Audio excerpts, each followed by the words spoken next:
Chanakya, where you get the right guidance at the right time. I am Gayatri and I have my fellow coach Srini with me. Hi Srini. Hi Gayatri, welcome. So what is there for this afternoon's discussion? Today we are going to talk about the situation where Scrum Master Padma is in. She took over the role recently with a goal that she should not be at a command and control model, right? Okay, good. And her role was more exciting because Shambhu, the product owner, does not get involved in the execution or the delivery part of it, right? And he only wants to look at the commitment and the demo of the product. And for the last 4 sprints, consistently, what is happening is there is a lot of testing of and the defect fixing happens after the sprint is done. So demo goes well, but finally there is a lot of more rework that is happening. So Shambhu is very annoyed with this team. So Padma is wondering what is happening here. So any thoughts on that? Yeah, Gayatri, I think this can be to a range of issues, right? On one end, it can be culture and people dynamics. To the other side, where it can be process and technical issues. Okay. Right. So to give you a little bit more background, this team has just adopted Agile 3 months back. Okay. And they have been following for a very small project they had finished following, and now this project they are picking up doing this. And one additional notice is there have been different practices they are coming from. Few of them are from testing, from development, and from analysis. Okay. So with this scenario, you mentioned there are 2 sides, right? One is from a cultural side, and other is range is the technical and process side.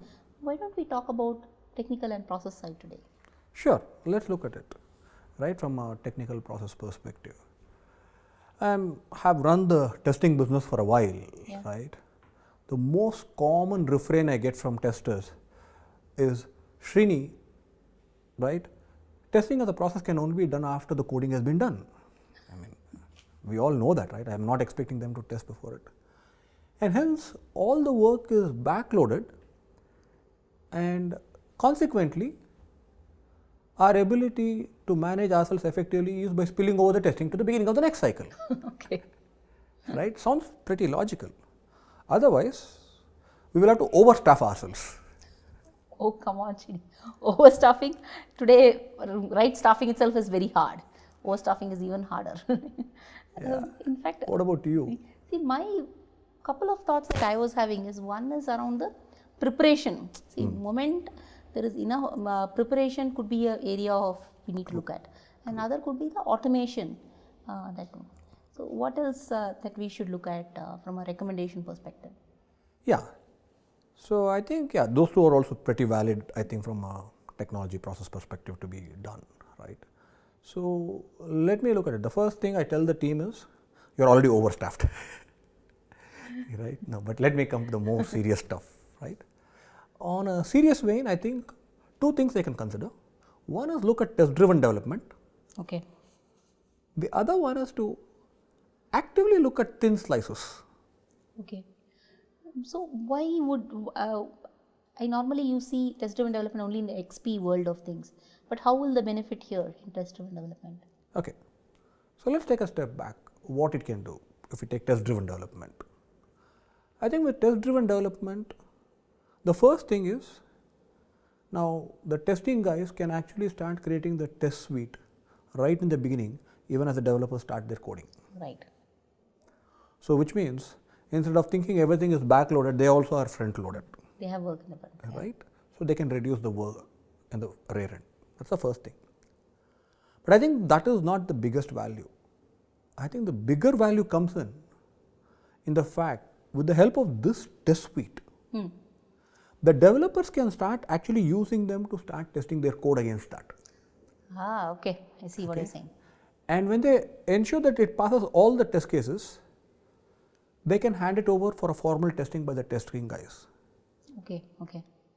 And quite often, this formal testing now is a breeze. It goes right the first time. And that's what we want, right? That way it's more, it's very quick to do.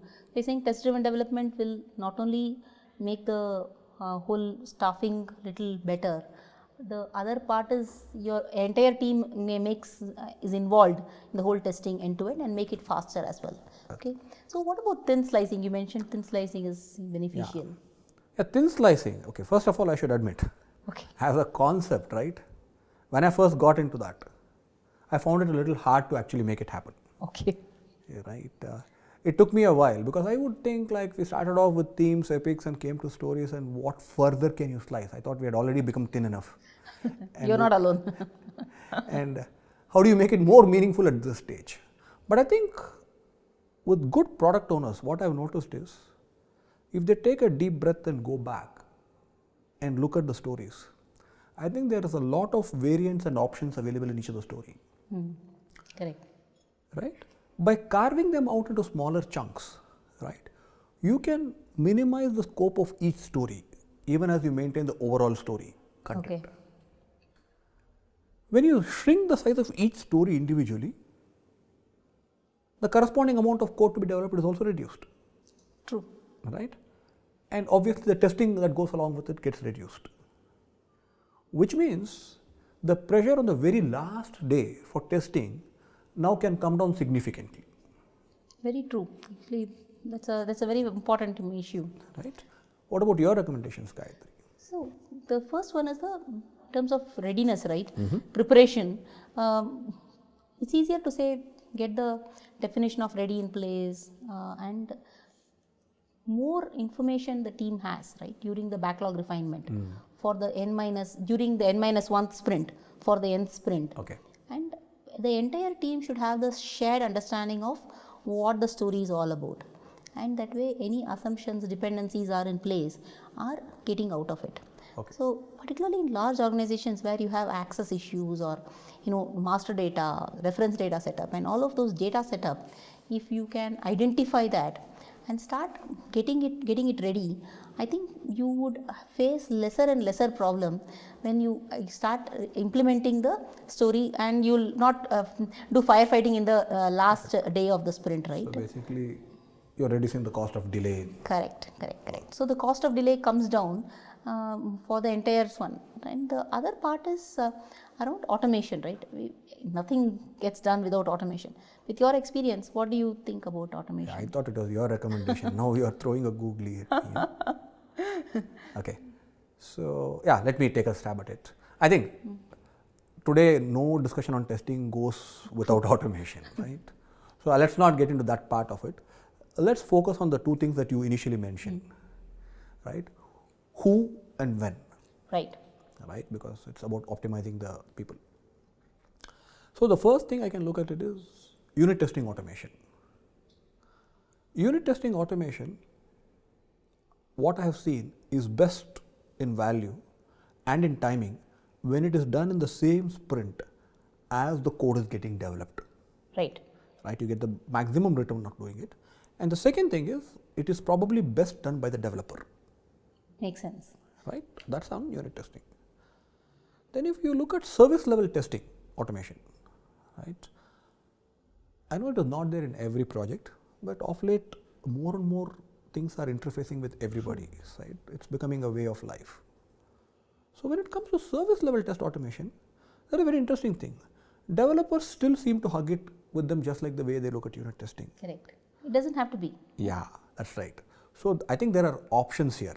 Depending on the workload, you can either get the developer to do it or the tester to do it, right? So you can optimize your people. Even here, my recommendation would be that you should do it in the same sprint cycle as you do your development, because that is when you get the best return. Absolutely. For the now, the third part of it is the functional test automation or the end-to-end test automation. Right. And I think this is where the recommendation is a little different in timing. Right. I would say for the nth sprint, defer the automation to the n+1th. Okay. The reason is that way you have a stable system, so you don't have much of a rework on your automation. Okay. And in any case, there is a little bit of a light load on the front part of the next sprint. So you can effectively leverage that. Okay. That makes sense, yeah. So that's what I would look at it. Any other thoughts you had? See, when we are talking about automation, one of the things that we sometimes miss is while service testing and unit testing is being run as part of the build or on a daily basis, automation of functional level sometimes gets missed on a regular basis. I think as long as the team doesn't miss that part, creating is one thing. It's like a muscle memory. Unless you keep using it, they are not going to be used at all, right? I hope automation not for the sake of it. Yeah, exactly. It's not a checkbox, right? It is a great level of valuable inputs, Srini. Anything else you want to add? I think I'm good at this point, Gayatri. Yeah. Let me summarize. I think agile testing works extremely well if you have a keen understanding of the technical and the process challenges and have proper information as well as steps to conquer them. So I'm going to summarize those areas. First is stress-driven development. Can enable you to get the software right the first time itself from developers. Thin slicing would help to ensure that the testing work is smaller and meaningful and shorter also. And the third is to ensure that the prerequisites for testing are in place and as part of the definition of ready criteria, and that includes defined master data, reference data, and so on. Perfect. Automation needs to be planned appropriately for the sprint or possibly in the progressive sprint. Very good. So if you are interested in the cultural part of it, you can look at the combined video of agile testing, people and cultural. I am sure that Scrum Masters like Padma will benefit from our experiential insights. Thank you for joining us today.